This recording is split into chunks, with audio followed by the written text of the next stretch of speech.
Hey guys, it's Eric here at Farpoint Restorations and Repairs. Today I am going to show you how to properly is the key word here, recharge your AC system. If you've had to open up the system, you got a bad hose, a failed compressor, a bad evaporator or condenser, whatever the part is, if the gas has come out and normal air has gone in, with it has gone moisture.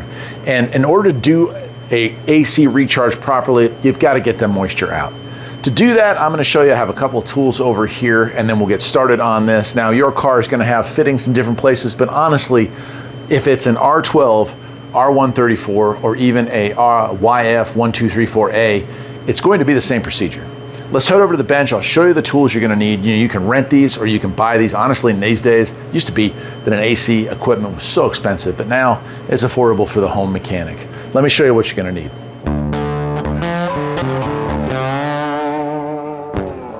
All right, before I show you what you need, let me show you what you don't want to use. That is this. You can get these at Walmart, you can get these at Napa, wherever, Advanced AutoZone.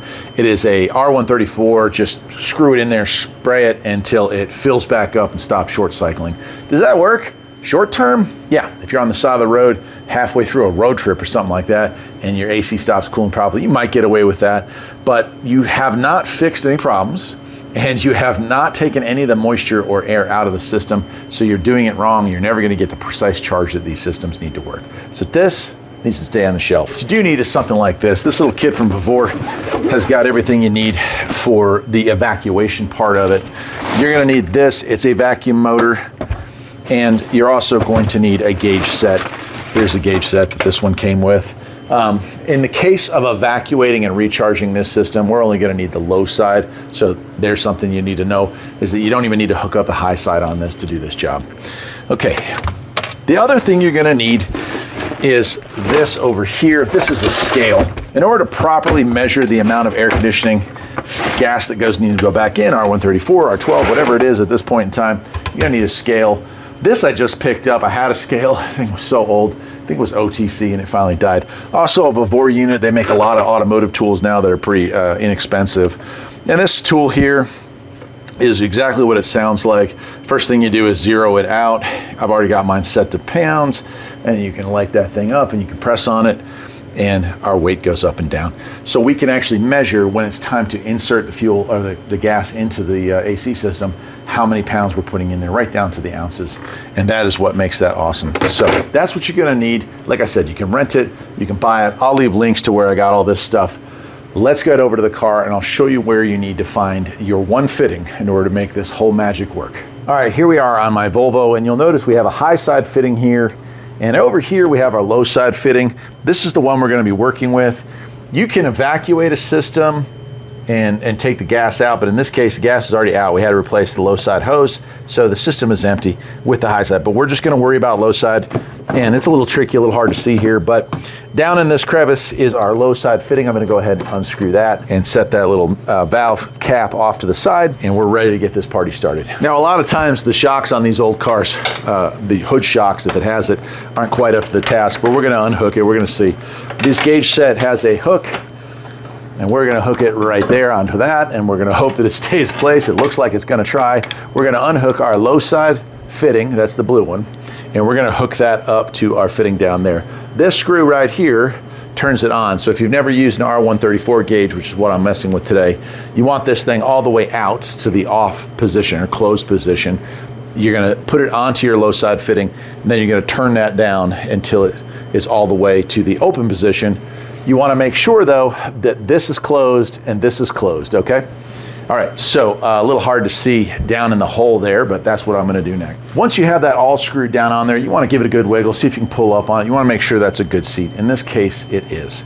Next thing, we're going to grab our vacuum pump. Here's mine right here, again, a Bevor one. I have a little safety cap on my exhaust, and we're going to need to plug that in. So let me go grab a cord, and we'll go ahead and plug that in.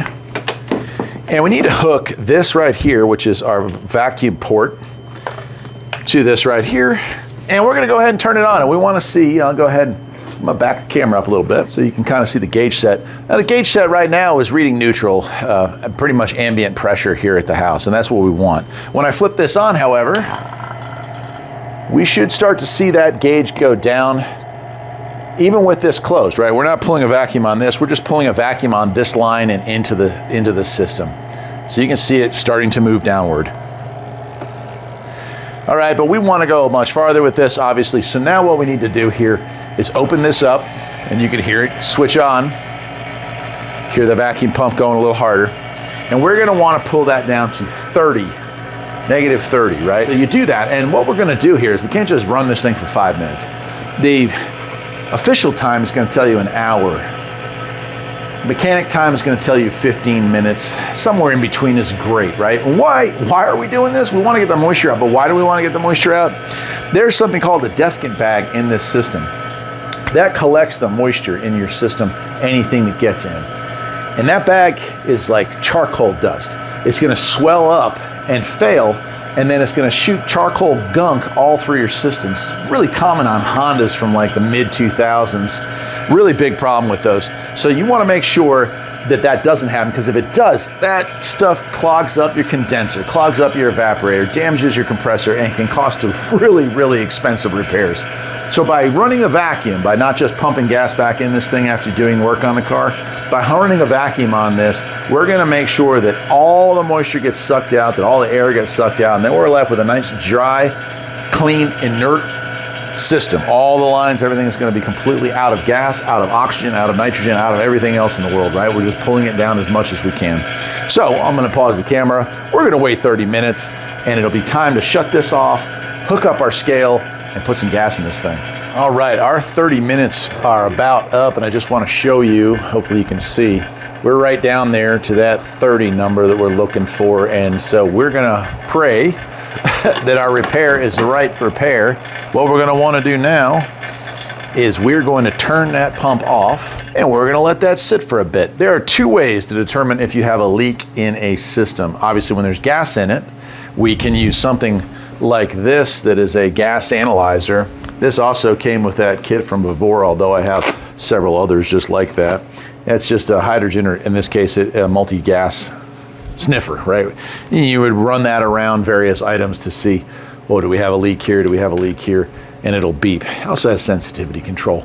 That is how you do it if the vehicle has gas in it. However, in this case, we have no gas, we just have a vacuum. And so the proper procedure is, again, a little time consuming, but we're gonna wait a few minutes. The book says about 15, although I don't think I've ever waited quite that long. Usually if you have a leak, if you have a bad O-ring, something like that, that thing's gonna move back up to zero fairly quickly, sometimes immediately upon shutting it off. So I'll pause the camera, we'll let it sit for a few more minutes, and then we're ready to move on to the charging portion. All right, more time has passed. Our gauge is still sitting right where we wanted it to be. That's awesome, that's what we want. I'm gonna go ahead and turn this to off just for a second. And we can go ahead and remove the valve on the pump itself. Now the good news is we don't allow any air to go in there because there is a Schrader valve in this side of this thing. So this is still under vacuum. The lines are still under vacuum. We're good to go.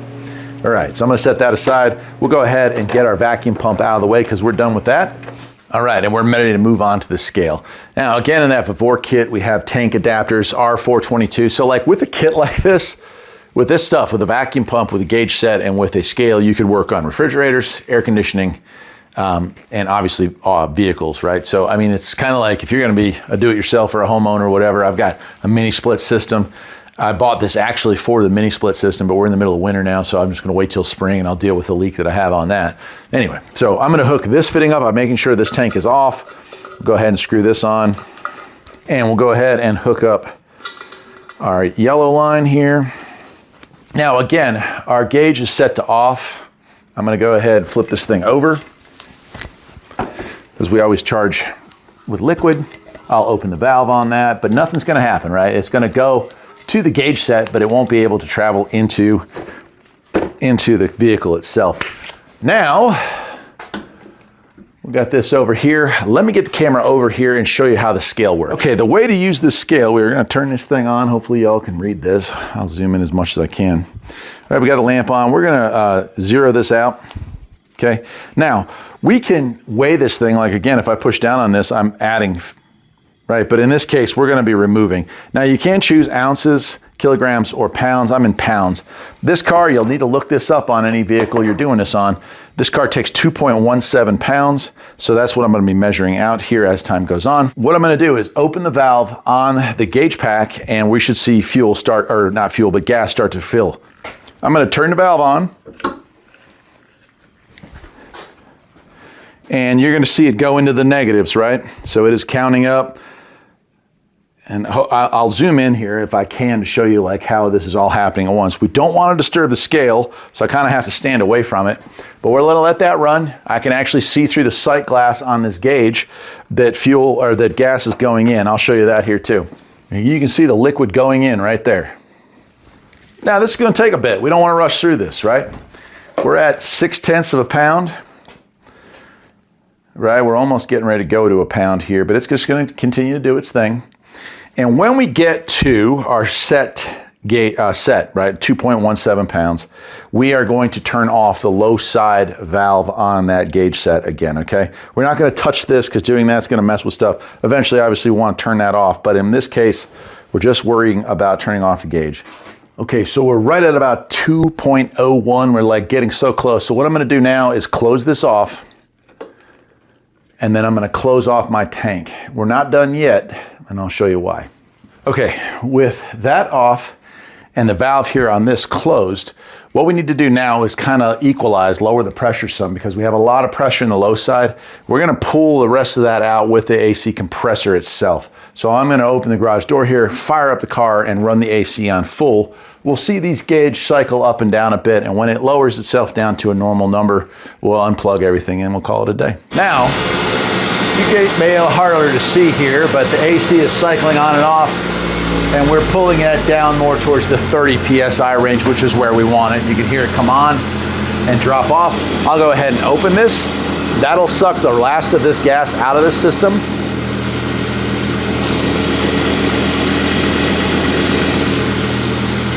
And that's it. Let me go ahead and shut off the car.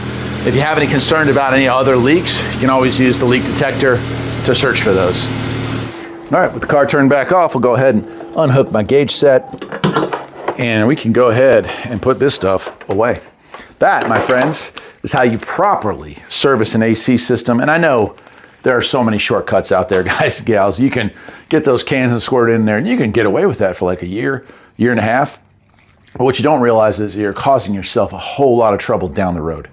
Those desiccant bags can really cause damage if they come apart and start spreading that chalk, that ash all through the system. And I've seen it a lot of times over the years, especially living down in Raleigh where AC was big business. Hope you enjoyed the video. Again, I'll leave a link. AC stuff here. I got all this stuff from Vavor, and it works great. Till next time, my friends, take care.